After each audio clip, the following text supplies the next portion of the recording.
I did see a take the other day that was like talking about these tariffs.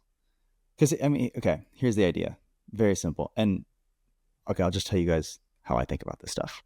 The basic idea is that if I stick a tariff on something that's imported, that we have to go get from somewhere else, and I don't stick a tariff on something that we made here, I'm not going to tariff something that's like domestically produced.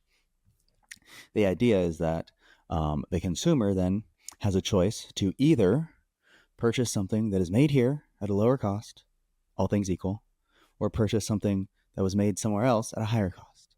And it's going to incent the American consumer to buy things that were domestically produced, which will incent companies to onshore all of this manufacturing, yada, yada. That's like the gist, the very basic gist, okay? And I saw this take, and I thought it was very stupid. So I'm going to tell you all about it right now. And it said, no, that's not how it works. If Fiji water is $1.25 and Poland Spring water is $1, because Poland Spring's made in America, Poland Spring's just going to increase their prices because they can.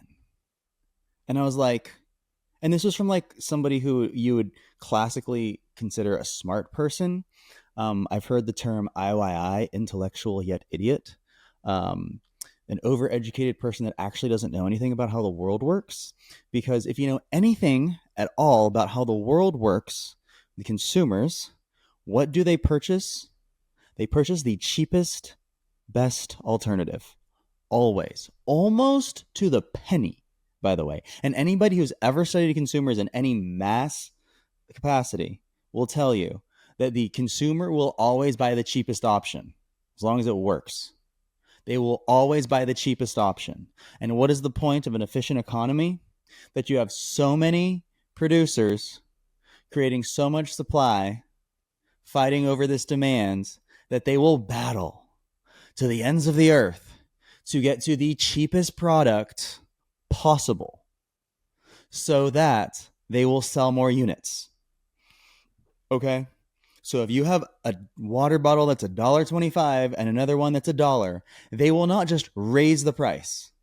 That is not how it works, because somebody else is going to decrease their price and they will take the subsequent amount of market share. Okay? That is how everything works. Now, I'm not saying that, by the way, this tariff idea is going to work the way they say it's going to work. And I don't really know. Like, my basic guess is probably going to go away in a few weeks and like we're going to forget about this. Sorry.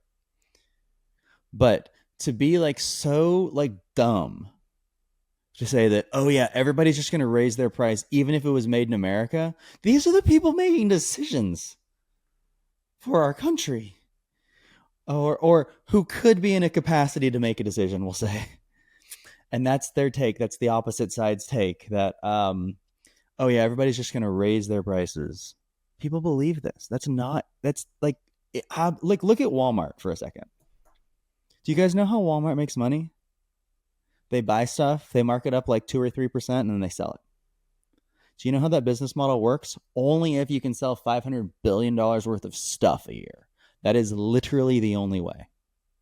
And mind you, if they were to sell 2 or 3 or 5% less stuff than they used to, eventually they would go out of business, because there ain't a whole lot of margin in that game. Now, when you do it on $500 billion, yeah, sure, it's a little bit of a different animal. But I can guarantee you they are absolutely optimizing for volume. How do you optimize for volume? You have to price it correct. And I can guarantee you that they're not just going to raise their prices because somebody else will undercut them. It always happens.